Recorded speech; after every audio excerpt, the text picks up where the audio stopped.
ஐ ஒரு 1000 ரூபா வந்திருக்கு. என்ன பண்ண போற? இருடா பேலன்ஸ் செக் பண்ணிட்டு வர்றேன். வேணாம் சொன்னா கேளு. எங்களுக்கு தெரியும் நீ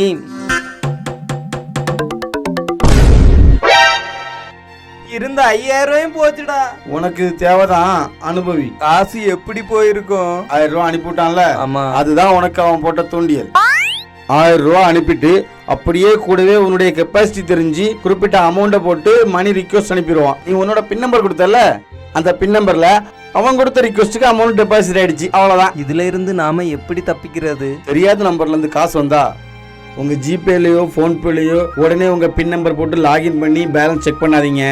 ஏன்னு கேட்டீங்கன்னா அவன் அனுப்புற ரிக்வஸ்ட்டுக்கு 20 மினிட்ஸ் வேலிடிட்டி உண்டு. நீங்க ½ hour கழிச்சு உங்க பேலன்ஸ் செக் பண்ணி அந்த அமௌண்ட்டை நீங்களே யூஸ் பண்ணிக்கலாம். அப்போ ஏன் 5000?